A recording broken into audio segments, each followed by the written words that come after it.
நீங்கள் ஜெகன்மோகன் ரெட்டி உருவாகிறாரு. நீங்கள் இந்த எல்லா மாநிலங்களும் எப்படி காங்கிரஸ் கெட்டு போச்சுன்னு மட்டும் பாருங்களேன்.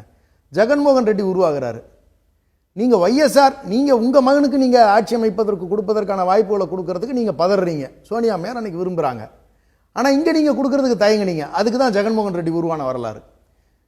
அம்மையார் இன்னைக்கு டிஎம்சியில் அம்மையார் உட்காந்துருக்காங்கல்ல, மம்தா பானர்ஜி, அவங்க எங்கிறது போனாங்க? காங்கிரஸ் விட்டு போனவங்க. நீங்கள் மதிக்கலை. நீங்கள் மாநிலத்தில் செய்த அரசியல் தப்பாக இருந்துச்சு. இப்ப ஆட்சியில் இருக்கக்கூடிய 3 மாநிலங்களே நான் உதாரணத்தை சொல்றேன், பாத்துக்கோங்களேன். ராகுலுக்கு அங்க மரியாதை கிடையாது. பிராக்டிகலான உண்மையை நான் சொல்றேன். ஏங்க ஆட்சி பதவியேற்பன்னைக்கு வரலைங்க. ஏன்னா சதீசன் என்ன பண்றாருன்னா அவருக்கான முக்காவாசி எம்எல்ஏகளை கூட்டிகிட்டு போயிட்டாரு. ஆனா ராகுல் காந்தி அவர்களுக்கு கேசி வேணுகோபால முதலமைச்சராக்கல தான் விருப்பம் இருக்கு. அப்ப அதை இவங்க கேட்க தயாரா இல்ல. இல்லைன்னா சொல்லுங்க, சிபிஎம் கூட சேர்ந்து நான் ஆட்சி அமைச்சுக்கிறேன்னு அவர் நகர்ந்துட்டாரு. இது அவங்க உட்கட்சி பிரச்சனை இல்ல. அவருடைய அணுகுமுறையை நம்ம தெரிஞ்சுக்கணும். நான் கிரிட்டிசைஸ் பண்ணல, நடந்த நிகழ்வை பதிவிடுறேன். அவர் பேசும்போது எதையுமே சொல்லல. நான் நிகழ்வுகளை பதிவிட விரும்புறேன். இல்லங்கிறது அவரோட டைம்ல இல்ல. அதாவது அரசியல் எல்லாருமே உற்று கவனித்துக் கொண்டிருக்கிறோம். எல்லோருக்கும் எல்லா இடங்களிலும் தொடர்புகள் இருக்கு. நீங்க டிகே சிவகுமார் தான் அங்க பவர் சென்டர். நீங்க அங்க இருக்கக்கூடிய நிலையில அவர் நினைச்சது அங்க நடக்கும். நீங்க ரேவந்த் எடுத்துக்கோங்களேன். ராகுல் படம் இல்லாம எத்தனை விளம்பரம் வந்திருக்கும் தெரியுமா? அங்க ரேவந்த் தான் ஹீரோ.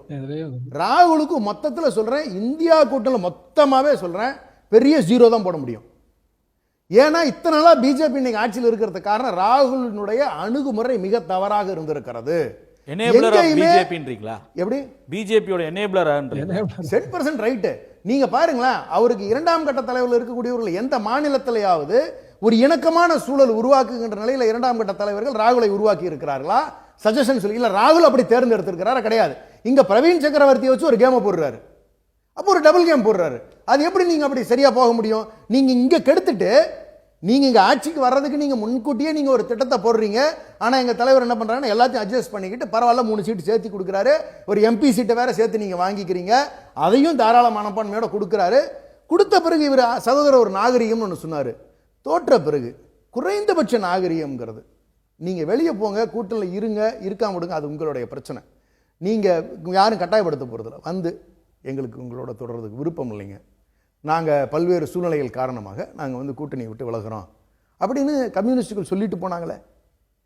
அதாவது அவங்களுக்கு ஆதரவு தெரிவிக்க வேண்டிய நிலை பாரதிய ஜனதாவை அனுமதிக்க கூடாதுங்கிறத ஏங்க சொல்லாம கொள்ளாம ஓடுறாங்க. ஏங்க ஒரு 1.5 மாசம் முன்னாடி தான் ஒரு ராஜ்யசபா எம்பி வாங்குறீங்க.